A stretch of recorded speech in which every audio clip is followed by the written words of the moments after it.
School trips are... School trips were... We're going on a trip on a rocket bus.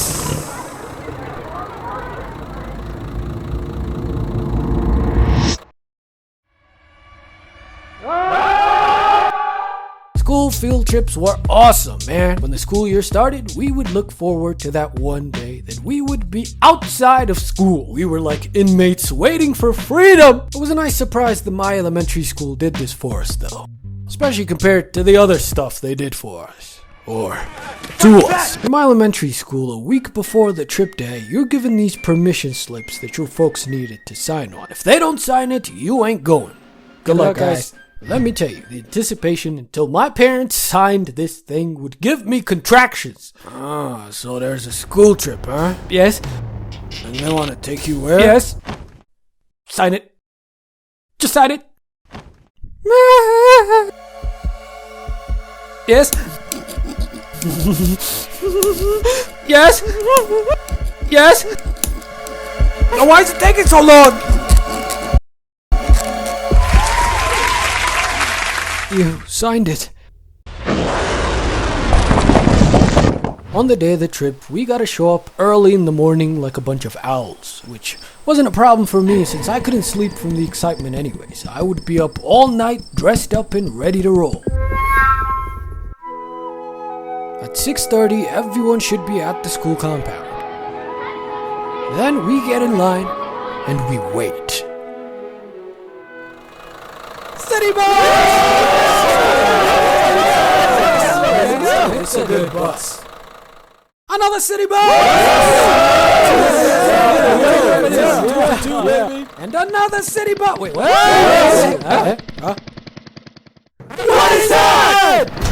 There would be all these cool, normal buses, and then this one random imposter. Each section will be assigned to their own different bus. So we would collectively pray that we would get the good buses and not that ugly junk. Okay, but let's talk about this specific bus. You know how they make this thing in my country? They import an Isuzu, shred it into pieces, and sell it off except for the chassis. And then they'll build a whole new bus around it. Gotta respect the business, but that's not to say it's not strong though. On the contrary, you can use this thing as a battering ram in the mornings and transport in the afternoon. Or at least, that's what it looks like it's been doing. So it's durable. It'll outlive the sun and the solar system. So what's the problem? The problem is the vibes, man. The vibes are just not there. The design is weird, it's green, and it looked like it was gonna take us to a different location. We're going to the slums! Please don't kill our vibe. Okay, you guys and these buses.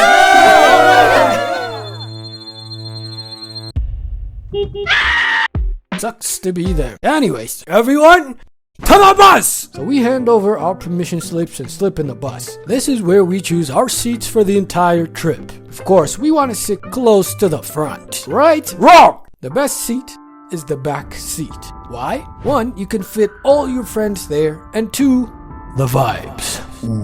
The vibes are in the back seat. But see, back in my day, not everyone was aware of the vibes, except for a certain girls' gang and my gang.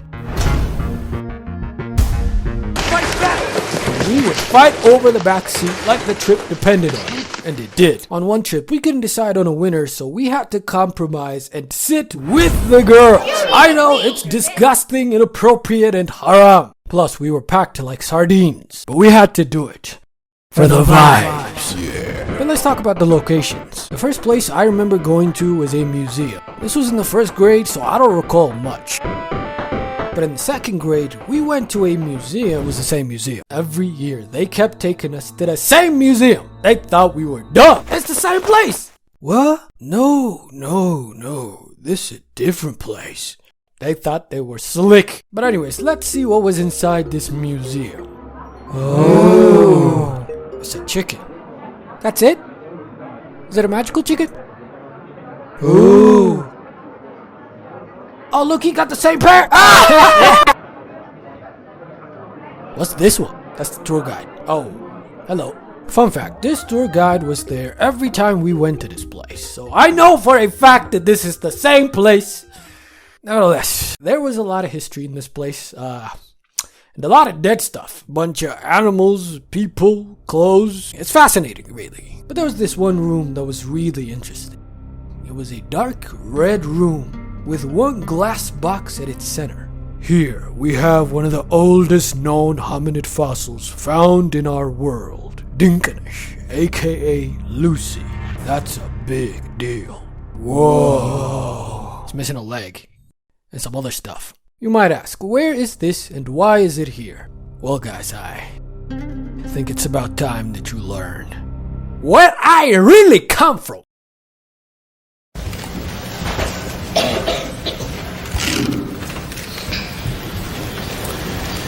Negus. Negus. The Negus ruled Ethiopia. I've actually mentioned this before though. Ethiopia, the land of origins, and the place your supposed ancestors came from. A lot of old fossils were found in Ethiopia. You know, I'm proud of this, but I think it's making us poor. I'm not a science guy, but listen, if people would just stop digging these fossils out of the ground, they could actually turn into petroleum in the future, and we could be rich. Long-term benefits. Plus, let the monkey people rest in peace. Stop parading their skeletons all over the world. But seriously, I am proud that these fossils were found in my country, but you're out your flippin' mind if you think we actually evolved from there. This is some atheist propaganda. I'll never believe it. These guys probably died with the dinosaurs or something, and then we just appeared suddenly. Okay, let me tell you about the part of the museum that I remember the most. The exit. It's because the corridor that led to the exit was lined up with animal heads. And once we toured the whole museum and started walking towards the door, the tour guide initiated a cutscene with a dark monologue. You've seen a feral creature. You've seen a venomous creature. You've seen that thing over there. But there's one animal that is more terrifying than any of those. This creature is ruthless, heartless, and is the greatest threat to all the animals and the entire world. That animal is you! The janitor! What? Get out of the way! There was a mirror right next to the exit. Oh. Is it a magical mirror?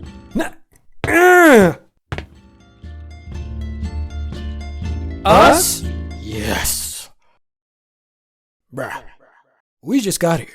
You guys are the ones who decapitated all of these animals and brought them here for our amusement. Well, they actually died from natural causes. Look at these poor guys. You can't tell me all of these birds died from natural causes. I can tell from their body language that they were having a pleasant dinner when you poisoned their food and froze them in time. Do you call us a threat to animals? Exactly. See, us humans, we are all evil. Speak for yourself. I would never harm an animal. What was that? Regardless, we're done here, right? Everyone, to the bus! Where's the bus?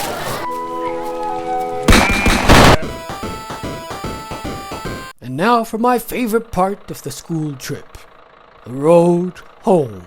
The best part of any trip is the road vibes. Just chilling in the bus, talking with your friends, looking out the back window and flipping off the drivers. The vibes.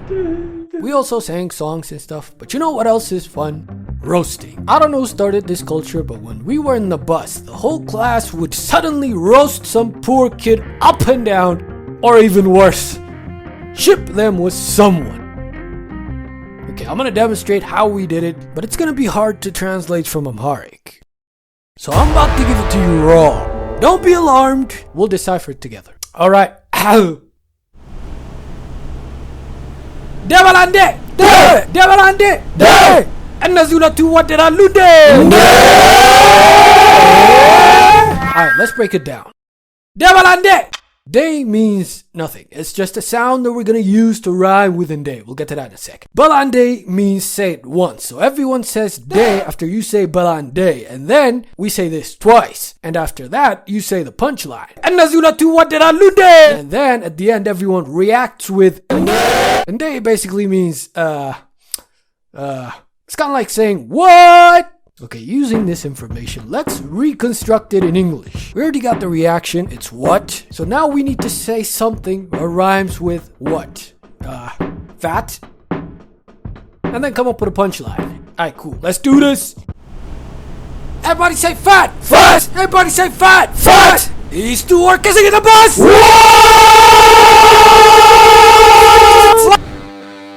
And now for the finale. The race to the school compound. Whose class will make it back first?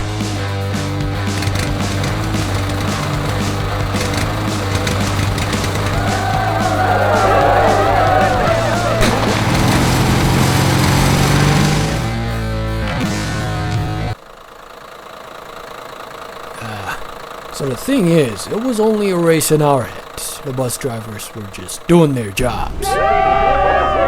We're falling behind, bus driver! Drive the freaking bus, bus driver! Bus driver! Bus driver!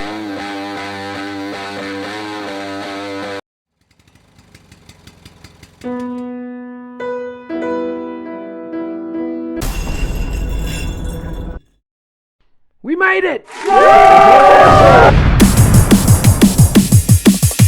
This video is the third installment of the school storytime animation series. It took me a while to finish it because, I was trying to pay the bills. Shout out to my patrons for the financial aid. Y'all give me hope. You can join my Patreon too if you want. But if not, that's cool. I appreciate you still for watching. Like this video and share it with your school friends. Till next time, God bless.